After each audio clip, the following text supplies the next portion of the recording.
So, I really don't know how to start this video. I'm just going to show you what I've been working on these past few weeks.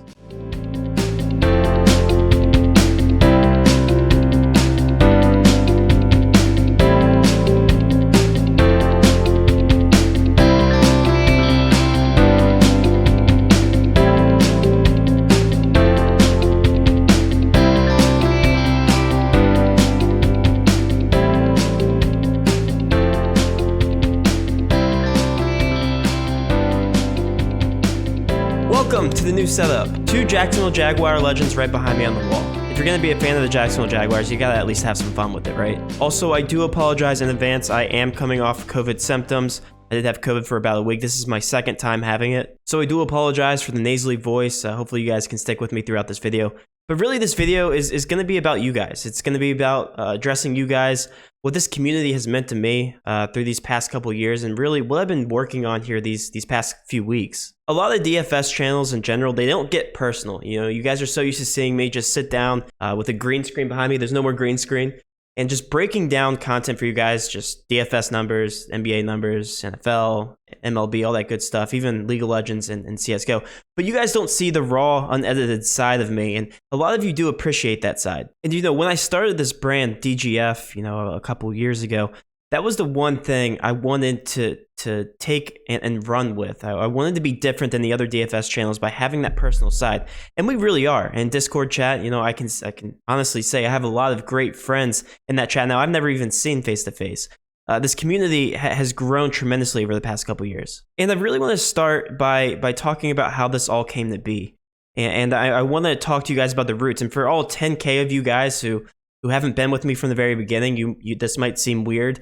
But this is something that I feel like you guys deserve. You know, I was going to post this video at 10K, but I'm in the middle of a move now. This is officially the milestone that I hit. And obviously, I want to show you guys how I got to this point. And I really do think you guys deserve that. And who knows, this might serve as inspiration for a lot of you guys, because I know a lot of you guys have been in the exact same shoes I was in a couple years ago. So fun fact about me, I have a degree, a 4-year degree. I got a Bachelor of Science in Finance with an investments track.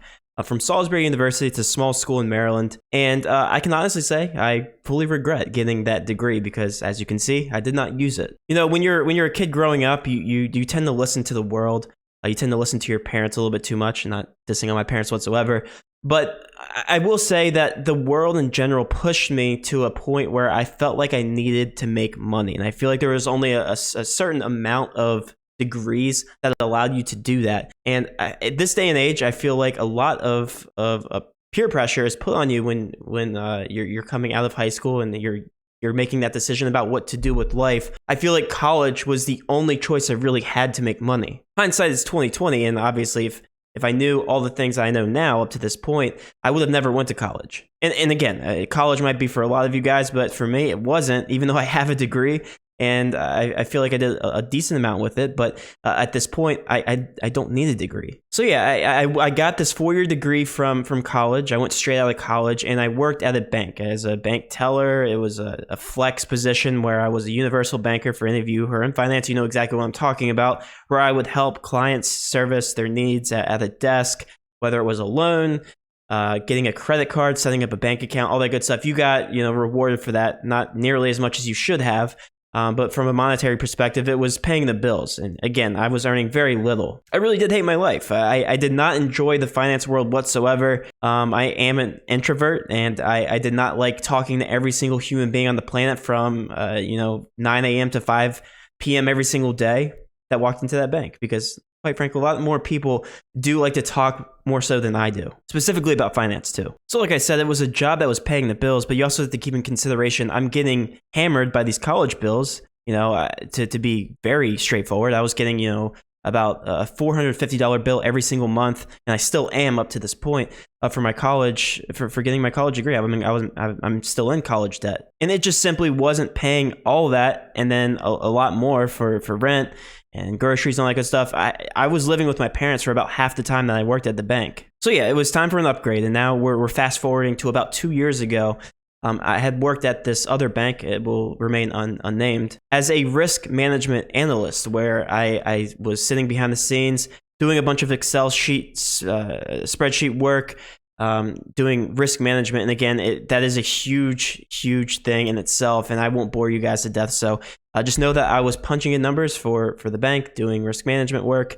And I did that for about a year and a half. And then, like I said, fast forward to January 24th of 2000. Throughout that year and a half, me and my manager did not get along because I simply hated my job. I hated my life and I hated my career. I guess you could say I went down a dark path. I put on some weight. I was really into working out, like right when I got to college. Like, I believe it or not, guys, I was putting on some good muscle. I put on about 25 pounds of additional muscle, and I worked out like crazy every single day. Literally for about 5 to 6 times a week. I know it's hard to imagine looking at me now, but I really was in shape. I went downhill with my health. I just hated my life. I simply sat at my desk. I kid you not, guys, for 8 hours a day, looking at the same spreadsheet, sending the same emails for about a year and a half. And there were days where I would get done my work, in the first 2 hours because it didn't require too much. And I literally sat there for like 6 hours a day doing nothing. Like that was my day and my life. And as you can imagine,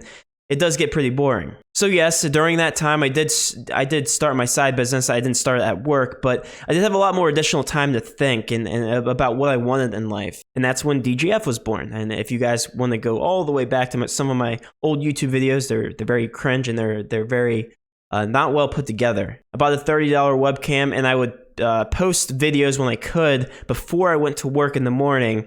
And then I would do live streams with TJ. He also did this part-time. For an additional hour and a half to 2 hours, I would do my side business. And, that's when we set up our Patreon and our website. I believe we had a Wix website at that point where we posted our favorite cores and stuff. But we were earning, again, complete transparency here, about $200 to $400 in additional revenue per month on top of the money that I was making. So as you can imagine, it really wasn't worth it for sitting there for an hour and a half to 2 hours.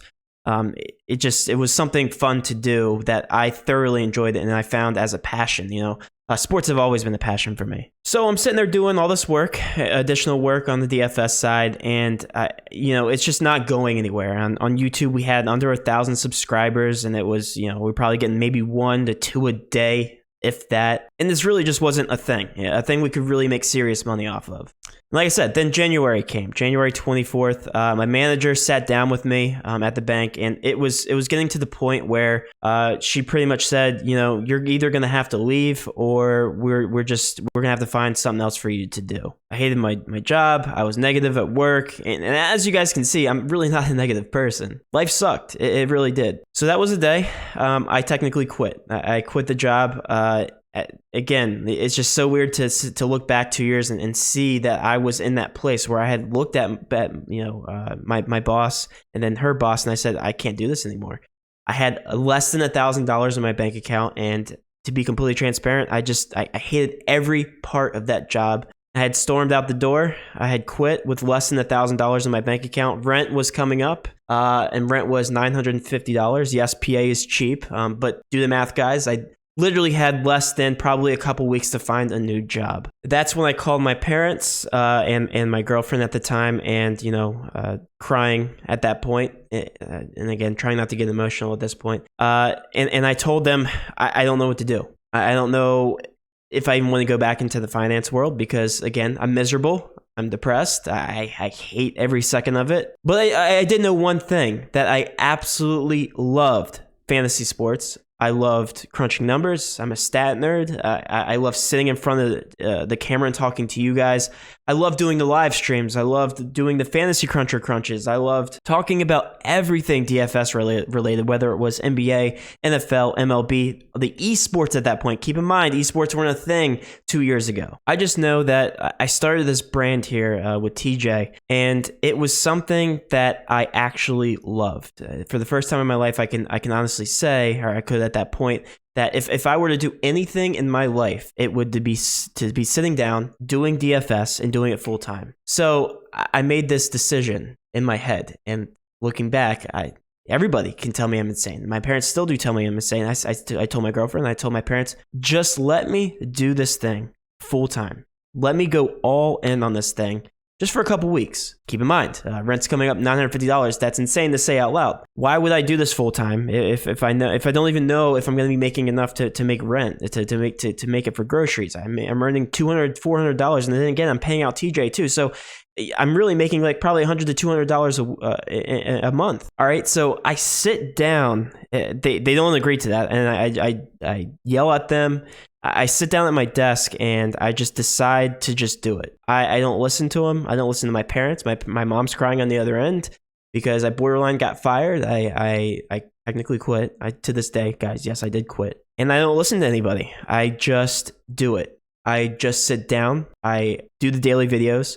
I tell people on YouTube that I'm doing this full time, confidently. I'm not lying because I at that point I was doing it full time, and I do an aspect of my new Patreon that I had started, where I was posting my favorite GPP plays, where I was going 100% on certain players, doing cores and all that stuff, and enough people had started to buy in, where it was picking up a little bit of steam, but not nearly as much to be a full-time job. And then the pandemic hit. Everybody remembers that Rudy Gobert moment where he's touching his mic, and I'm not going to touch a mic because it's going to blow your eardrums, but you remember how he's touching all over the mics at his interview.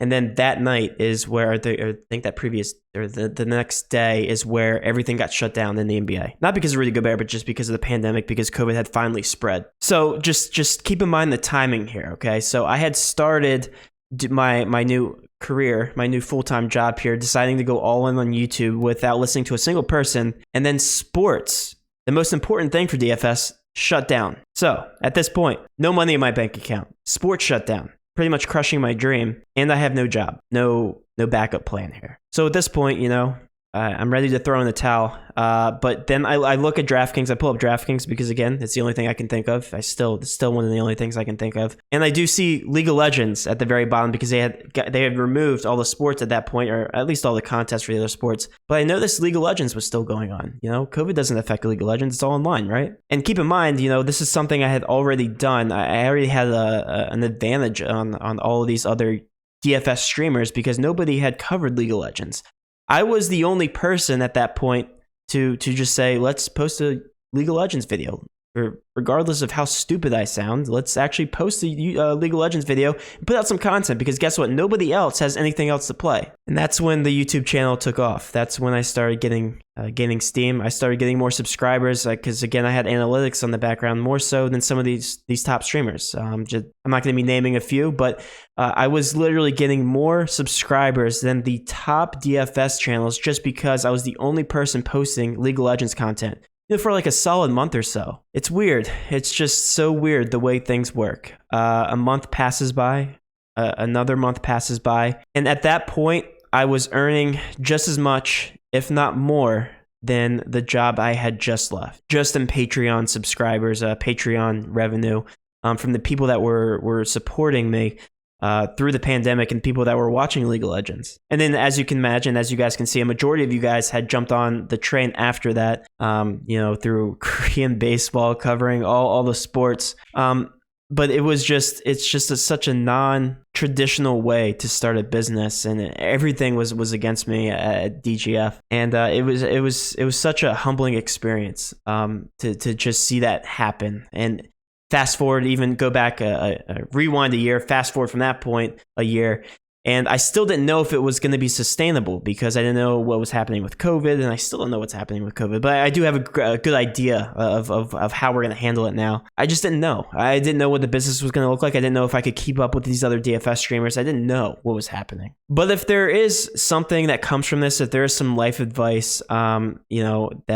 that you can take away from that experience, it's that, not to sound too cliche, but it's just that when there's an opportunity that's presented to you, and you're passionate about it, and that there's risks involved, a lot of risk. My advice to anybody, and it doesn't have to be in DFS or the sports world, it can be in anything. It can be whether you're baking, whether you're doing clothes design, whether you want to be a police, any kind of career path that you want to take. If you're passionate about something and you're scared about it, my advice is just do it. Even if you have $50 left in your bank account, if you have nothing left, you only live one life. And again, I don't want to sound cliche, but I did realize that, after I had left my previous job, and I sat there and I was like, even if I go back into finance, what's the point? What's the point if I'm earning $100,000 a year and it's paying the bills? What's the point if you're not happy? I would rather earn less money and be happy than earn more money and be depressed. And I think a lot of you can agree with that. So that's what I learned and up to this point. So let's fast forward to today. I moved. I'll put some things on the screen. Look where I started and look where we are today. I'm able to pour money back into,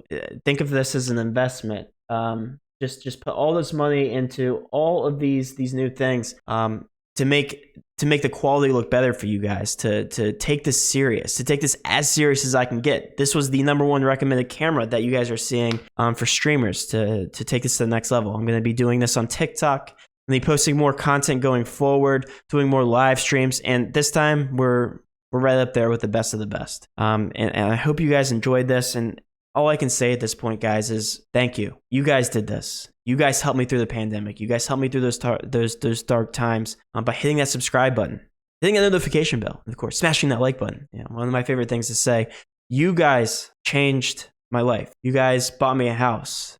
You guys got me engaged, by the way, about 3 weeks ago. You guys put these tiles on the walls. You guys set up this paint on the wall. You guys bought these double screen monitors. You guys did all this. And by me purchasing all these things, I want to get back to you guys. I want to show you guys that I'm serious. And this is a passion of mine. If I haven't already proved that to you, hopefully this video does actually prove that to you. And for all 10K subscribers of you guys, I have nothing else to say other than thank you. You guys truly changed my life.